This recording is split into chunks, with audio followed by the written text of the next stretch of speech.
Hello दोस्तों, नमस्कार। मैं हूं विजय पूनिया और आप देख रहे हैं विजय एजुकेशन एंड न्यूज। RUHS की BSc नर्सिंग की काउंसलिंग को लेकर क्या कोई अपडेट है, इसको लेकर थोड़ी चर्चा करनी है। और दूसरा, जो पैरामेडिकल के बच्चे हैं जिन्होंने पैरामेडिकल में काउंसलिंग के लिए अप्लाई कर दिया है, जिन्होंने कॉलेज की चॉइस भर दी है, उनकी कट ऑफ लिस्ट कब जारी होगी, उनकी मेरिट कब जारी होगी, इसको लेकर के भी बात करते हैं। और कुछ फार्मेसी के बच्चे अब भी कॉल कर रहे हैं कि सर फार्मेसी की सेकंड लिस्ट आएगी क्या। तो देखिएगा, फार्मेसी की फिलहाल सेकंड लिस्ट को लेकर के यूनिवर्सिटी की तरफ से मना किया जा रहा है कि हम ना तो फार्मेसी की सेकंड लिस्ट निकालेंगे ना ही पैरामेडिकल की। मतलब पैरामेडिकल और फार्मेसी की केवल एक ही राउंड की काउंसलिंग हो रही है। अब पैरामेडिकल की मेरिट लिस्ट कब जारी होगी, तो देखिएगा, पैरामेडिकल की जो मेरिट लिस्ट है वो 8 से लेकर के 10 के बीच में आपकी कभी भी जारी हो सकती है। 8 से 10 मार्च आप जो है इसको लेकर के अगले 2 दिनों में स्पेसिफिक नोटिफिकेशन देखने वाले हैं, क्योंकि जितने बच्चों को आवेदन करना था, अप्लाई करना था, उन्होंने अप्लाई कर दिया। अब यूनिवर्सिटी आपकी मेरिट लिस्ट तैयार कर रही है। जिनके अच्छे नंबर है, टॉप नंबर है, अलग अलग कैटेगरी वाइज अब लिस्ट बनेगी, क्योंकि आरक्षण का प्रावधान होता है। जैसे 10% EWS का आरक्षण है, तो टॉप 10 जो मेरे दोस्तों परसेंटेज EWS के बच्चे हैं उन्हें अलग करना पड़ेगा। जैसे 21% OBC के बच्चों को अलग करना पड़ेगा। ऐसे आरक्षण वाइज बच्चों की छंटनी करनी होती है, इसलिए इसमें थोड़ा समय लगता है। इस वजह से मुझे लग रहा है कि अगले 2 दिनों के अंदर पैरामेडिकल का अपडेट आ जाएगा। अब बात करें BSc नर्सिंग की। अब BSc नर्सिंग को लेकर यूनिवर्सिटी इतनी लापरवाही क्यों कर रही है, ये बात तो मेरे भी समझ में नहीं आ रही मेरे दोस्तों, क्योंकि BSc नर्सिंग की काउंसलिंग इनको सबसे पहले शुरू करनी थी। BSc नर्सिंग सबसे बड़ा कोर्स है, सबसे ज्यादा बच्चों ने एग्जाम दिया है, ठीक है ना। तो यूनिवर्सिटी को यहाँ ज्यादा संवेदनशीलता रखनी चाहिए थी, लेकिन उन्होंने कहीं ना कहीं यहाँ लापरवाही तो जरूर बरती है। अब क्या आज BSc नर्सिंग का कोई नोटिफिकेशन आ सकता है क्या, तो अब देखो बच्चों, क्लियर आपके सामने स्थिति है। अब वेबसाइट बिल्कुल ओपन है, वेबसाइट पर अब कोई किसी तरह का कोई प्रेशर नहीं है, ठीक है। तो इसलिए मुझे लग रहा है कि आज आपका BSc नर्सिंग को लेकर नोटिफिकेशन आ सकता है, क्योंकि आज अगर नोटिफिकेशन आता है तो अगले 2-3 दिनों में काउंसलिंग शुरू होगी, क्योंकि यूनिवर्सिटी 2 दिन पहले नोटिफिकेशन जारी करके बताती है कि भाई काउंसलिंग कब शुरू होगी, ठीक है ना। तो मेरा ये विचार है मेरे दोस्तों कि यूनिवर्सिटी को आज नोटिफिकेशन जारी कर देना चाहिए। आज अगर यूनिवर्सिटी नोटिफिकेशन जारी करती है तो कहीं जाकर के मेरे दोस्तों 9 या 10 मार्च को आपकी काउंसलिंग प्रक्रिया शुरू हो पाएगी। मेरे पास बहुत बच्चों के कॉल आते हैं, लगातार बच्चे पूछ रहे हैं, लेकिन बच्चों में इस बार आपको कंफर्म डेट इसलिए नहीं बता पा रहा हूं क्योंकि इस बार यूनिवर्सिटी ने अपने शेड्यूल के अंदर लगातार बदलाव किए हैं, चेंजेस किए हैं, जिससे बहुत सारे बच्चों को ऐसा लगता है कि विजय सर आप डेट नहीं बता रहे हैं। देखो भैया, कुछ ऐसी चीजें होती है जिनके बारे में अपन नहीं बता सकते। जब यूनिवर्सिटी ही कंफर्म नहीं है, वो ही अपने स्टैंड को बार बार बदल रही है, अगर मैं कोई जानकारी आपको ऐसे दूं कि हाँ बस कल नोटिफिकेशन आ ही जाएगा और कल आपकी काउंसलिंग शुरू हो जाएगी, तो मैं जब ये बात बोल देता हूं ना मेरे दोस्तों, तो बहुत सारे ऐसे बच्चे हैं जो पैनिक हो जाते हैं। कुछ बच्चे अलग स्टेट में गए हुए हैं, कुछ के गार्जियंस बाहर हैं, मेरे पास में अलग अलग तरह के कॉल आते हैं।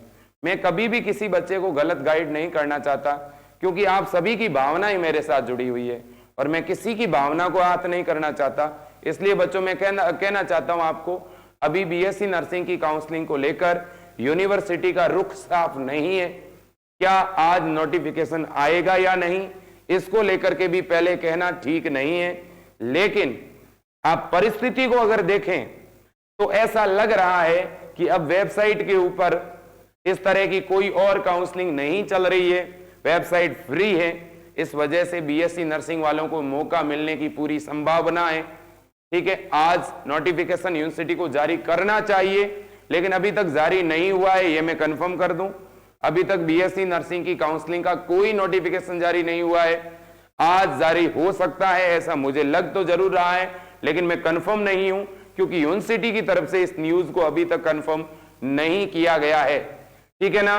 तो इसलिए मैं सभी बच्चों से कहना चाहता हूं कि अपने को और 10 मार्च तक शायद इंतजार करना पड़ेगा, ठीक है। अगर आज नोटिफिकेशन जारी हो भी गया तो अपने को कॉलेज चॉइस और ये सब कुछ 10 मार्च से ही फिल करना होगा।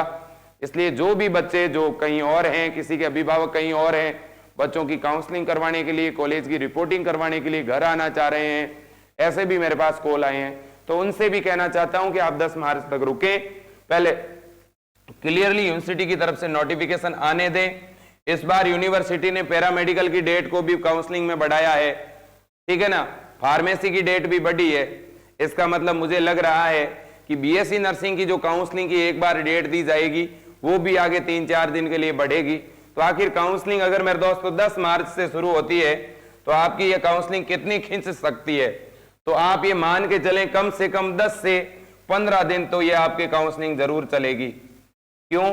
क्योंकि बीएससी नर्सिंग में काउंसलिंग के कम से कम कितने राउंड चलने हैं मेरे दोस्तों, 2 राउंड में बीएससी नर्सिंग की काउंसलिंग होनी है, तो इसलिए ये प्रोसेस तो होगा ही, ठीक है। लेकिन एक बात मेरे समझ में आई है फार्मेसी की काउंसलिंग को देख करके, और वो ये कि बच्चों को छोटी छोटी बातों को लेकर के परेशान किया गया है प्राइवेट कॉलेज की तरफ से। तो इसलिए बच्चों आप उन परेशानियों में नहीं पड़े, इसलिए पहले से अपने कागज तैयार रखना, अपने डॉक्यूमेंट तैयार रखना, और डॉक्यूमेंट के रूप में हर एक स्टूडेंट के पास 10th की ओरिजिनल मार्कशीट होनी चाहिए, और एक 10th का सर्टिफिकेट आता है मेरे दोस्तों जिसके ऊपर आपकी डेट ऑफ बर्थ लिखी होती है। अगर वो सर्टिफिकेट हो तो भी अच्छी बात है, लेकिन कम से कम मार्कशीट तो हर एक बच्चे के पास होनी चाहिए। इसके बाद में आपके पास 12th की मार्कशीट होनी चाहिए। इसके बाद में आपने जो ऑनलाइन फॉर्म भरा था बीएससी नर्सिंग का, वो ऑनलाइन फॉर्म भी आपके पास में होना चाहिए, ठीक है। और साथ ही साथ एडमिट कार्ड की फोटोकॉपी भी आपके पास होनी चाहिए, ठीक है। इसके अलावा आपके पास जाति प्रमाण पत्र होना चाहिए, कास्ट सर्टिफिकेट, ठीक है। ये कास्ट सर्टिफिकेट भी आपको वहां पर ले जाकर देना होगा, ये 1 साल से पुराना नहीं होना चाहिए। डोमिसाइल प्रमाण पत्र यानी मूल निवास प्रमाण पत्र आपके पास होना चाहिए। इसके अलावा एक माइग्रेशन और टीसी, माइग्रेशन यानी प्रव्रजन प्रमाण पत्र और टीसी यानी ट्रांसफर सर्टिफिकेट, इन दोनों कागज को लेकर बहुत से बच्चे दुविधा में हैं। तो उन बच्चों से कहना चाहता हूं, आपके अगर कहीं ग्रेजुएशन में एडमिशन ले रखा है तो आप एक काम करें, टीसी आपने जिस स्कूल से 12वीं की है उससे दोबारा डुप्लीकेट टीसी निकलवा लो, वो चल जाएगी। और इसके अलावा आप माइग्रेशन भी अजमेर जाकर निकलवा सकते हो। और साथ ही साथ अब संभाग स्तर पर विद्यार्थी सेवा केंद्र बन चुके हैं, विद्यार्थी सेवा केंद्र हर एक संभाग के अंदर, मतलब आपको अजमेर जाने की जरूरत ही नहीं है, हर एक संभाग में मेरे दोस्तों मार्कशीट निकल रही है। तो आप पता कर लें कि उसका विद्यार्थी सेवा केंद्र कहाँ है, वहां पे जाकर के आप 10वीं की मार्कशीट डुप्लीकेट ले सकते हो, 12वीं की ले सकते हो, माइग्रेशन ले सकते हो, ठीक है। ये सारे कागज आपके पास होने चाहिए। साथ ही साथ अभी जब काउंसलिंग करवाओगे तो काउंसलिंग का जो भी आपका चालान वगैरह है वो भी आपके पास होना चाहिए, और एक अलॉटमेंट लेटर जारी होगा बीएससी नर्सिंग का, वो भी आपके पास होना चाहिए।